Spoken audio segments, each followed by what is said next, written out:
Welcome back. This is Ricky Chavez with Battle Ready. Last couple of segments, we talked with Casey Patel. He's the co-owner of the LSA Lone Star Athletics, a semi-pro cricket team in Houston, Texas. He's also the owner of the LSA Cricket Academy here in Texas. We've been talking about his journey from India to North Carolina and now to Houston. Welcome back, Casey. Thank you, Ricky. So we've talked about a lot through this last hour. So what I'd really like to talk to, let's talk about your academy because you said something on the last segment that really gets me is that you have your academy in the area where your team is playing and there's a lot of people that are very active in cricket, but now you've moved and put one in Bellaire and you said that you're taking it to the people. Talk to me about that again. So when I started this academy, I mean, obviously the word went out there, and a parent found out in Bellaire, and she came with her 7-year-old to the academy. She liked the program, but she realized that if she cannot bring her kid 3 times a week, driving hour and 15 minutes in the traffic, because this, the kids, they have school, they have their dinners, all this, all scheduled.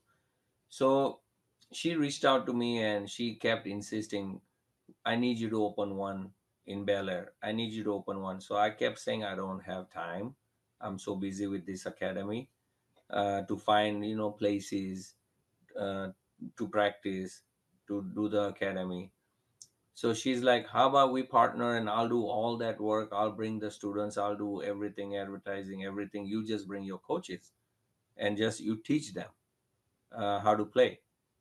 So I'm like, for initially, I was like, okay, I thought, she's gonna just end up coming to the academy because it's a lot of work.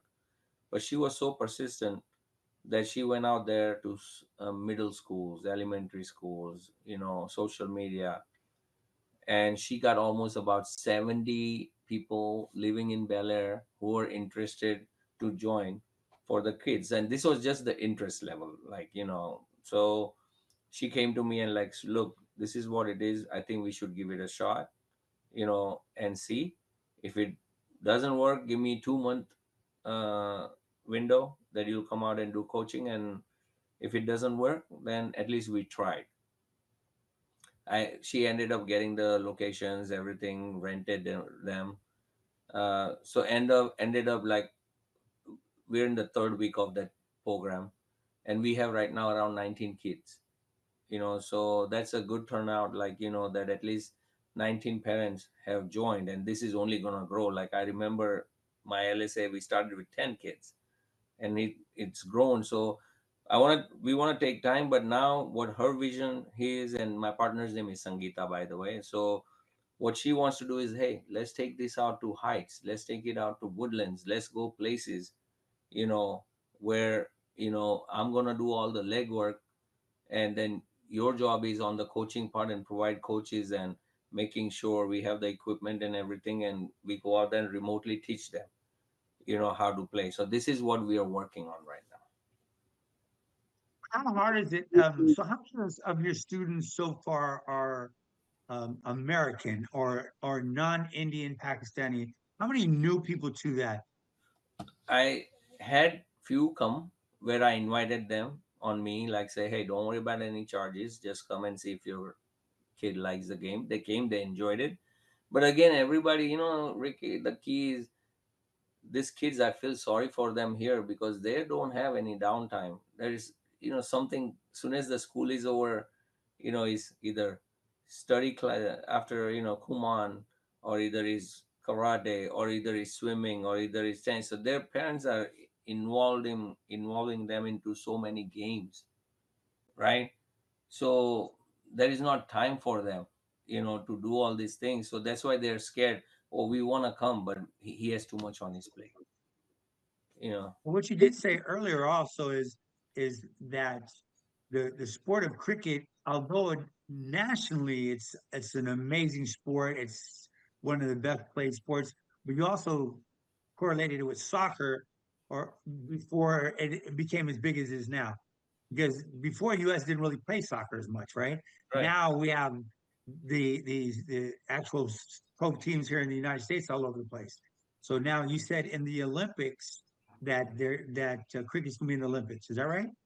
Cricket's going to be in Olympics in 2028, right? And you know, like I again said, there should be a light at the end of the tunnel. So the day all the universities they come out with scholarship, right? That is when a 7-year-old kid's dad is going to start invest in cricket for that kid, even Americans, because they know, oh, maybe he might learn this sport and he might be good at this, and maybe he might earn a scholarship to go play. And from there, the above pathway is there. The Major League Cricket is there.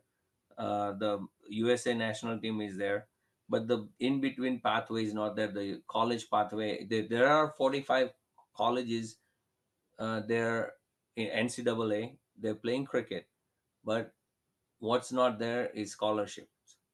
Okay, so Okay. none of the kids are getting any incentives that, hey, come and join our college if you're a good cricketer and a good student, and we will take care of your studies. So right now the 45 you said 45 colleges. So there's just students that are going to school there that are playing cricket Yeah. with no advantage. Okay, so but you foresee after the 28 Olympics, people are going to see it and they're going to gravitate a little bit more towards it. Yes, they are, and I'm also working on it. So I have a very, very good network, like someone like you. How I came to know, that I'm convincing all, like, trying to get a group together who can give me a commitment. For example, that, hey, you know what?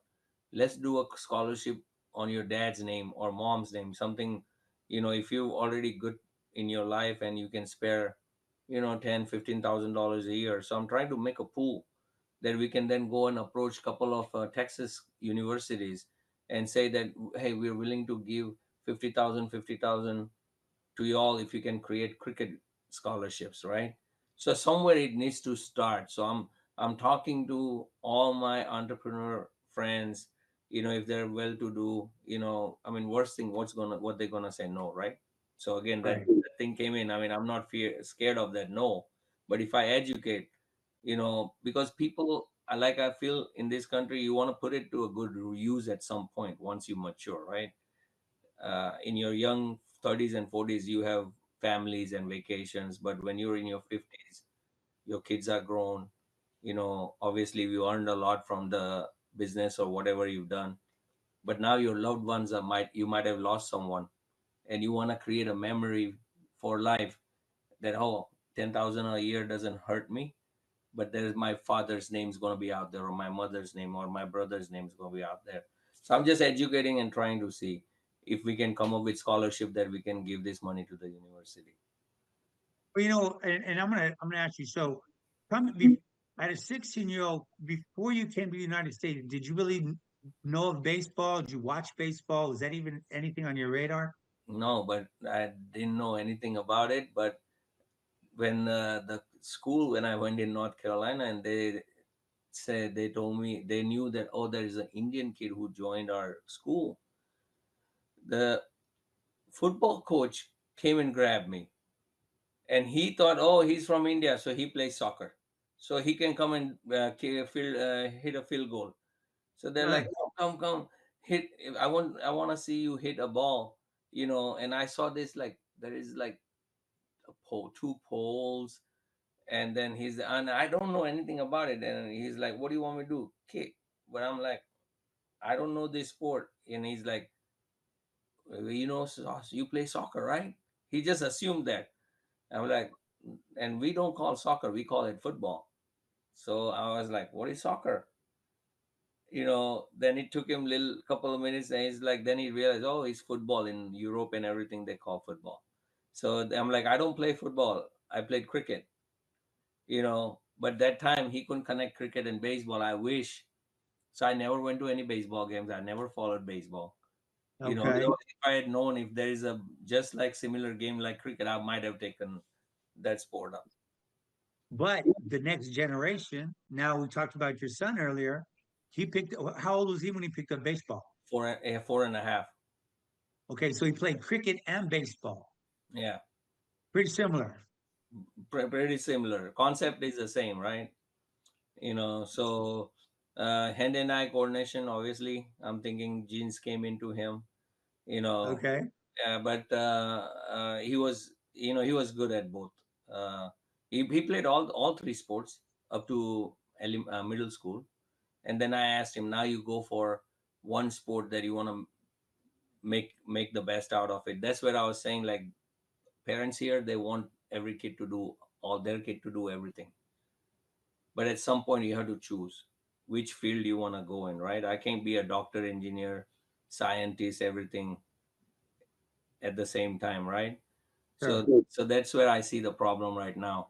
So at some point you have to identify what my kid is good at, and then you pursue that sport 100%.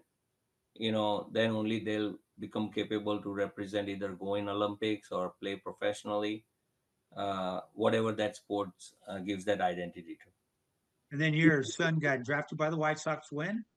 to the 2019. 2019. So the son of, I'm going to call you an immigrant because you did come from India. Now have an opportunity to play with the White Sox. And then you're out here taking cricket and sharing it with everybody so that they can realize there might be some amazing cricketers. I like that word, cricketers. I learned that from you, right? Out here in America that are not from another country but are homegrown. Right. Okay. Yeah. Well, tell us again, where can we see your cricket team play? So we, like, our minor league team, Yep.